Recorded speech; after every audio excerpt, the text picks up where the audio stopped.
नीतीश का तगड़ा मोल भाव, जेडीयू की शुरू हुई प्रेशर पॉलिटिक्स, देश में जातिगत जनगणना। लोकसभा चुनाव 2024 के लिए जनादेश अब सबके सामने। चुनाव में जीत के बाद मोदी सरकार शपथ ग्रहण समारोह की तैयारी कर रही है। नरेंद्र मोदी तीसरी बार देश के प्रधानमंत्री के रूप में शपथ लेंगे।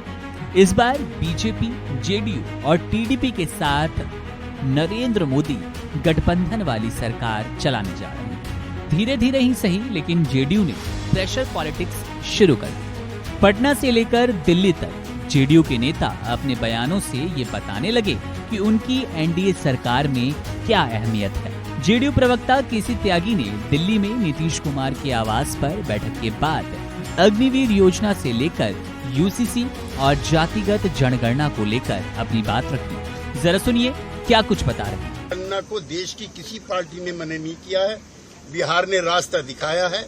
प्रधानमंत्री ने भी ऑल पार्टी डेलीगेशन में इसका विरोध नहीं किया है। इसलिए जातिगत जनगणना समय की मांग है और हम इसको परसों करेंगे। बिहार को विशेष राज्य का दर्जा होना चाहिए। कोई प्री कंडीशन नहीं है, अनकंडीशनल सपोर्ट है। लेकिन बिहार को विशेष राज्य का दर्जा दिया जाए, ये हमारे दिल और दिमाग में है। बंटवारे के बाद बिहार की जो दुर्गति हुई है, जो पलायन हुआ है, जो बेरोजगारी है, जब तक उसको बिहार को विशेष राज्य का दर्जा नहीं होगा, ये असमानता दूर नहीं होगी। जेडीयू प्रवक्ता बोले, अग्निवीर योजना को लेकर मतदाताओं का एक वर्ग नाराज है। हमारी पार्टी चाहती है कि जिन कमियों पर जनता ने सवाल उठाए उन पर विस्तार से चर्चा हो और उन्हें दूर किया जाए। यूनिफॉर्म सिविल कोड यानी कि यूसीसी पर पार्टी के राष्ट्रीय अध्यक्ष के तौर पर सीएम नीतीश कुमार विधि आयोग प्रमुख को पत्र लिख चुके हैं।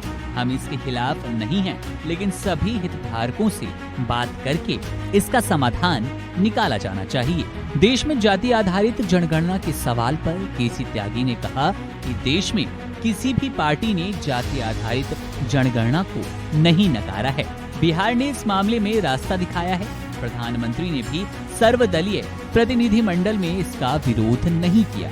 जाति आधारित जनगणना समय की मांग है, हम इसे आगे बढ़ाएंगे, लेकिन बिहार को विशेष दर्जा मिलना हमारे दिलों में। इसमें कोई पूर्व शर्त नहीं है, बिना शर्त एनडीए को समर्थन है, कोई डिमांड नहीं है, कोई बार्गेनिंग नहीं है। हम लोग एनडीए के साथ हैं और रहेंगे। कयासबाजी की बात छोड़ दीजिए। गौरतलब है कि नरेंद्र मोदी को बतौर प्रधानमंत्री 5 साल सरकार चलानी है, तो उन्हें चंद्रबाबू नायडू और नीतीश कुमार के साथ की जरूरत है। वो इसलिए क्योंकि 2014 और 19 की तरह इस बार बीजेपी को पूर्ण बहुमत यानी कि 272 सीटें नहीं मिली। 543 सीटों वाली लोकसभा में सरकार बनाने के लिए कम से कम 272 सीटें चाहिए। बीजेपी के पास इस बार 240 सीटें हैं।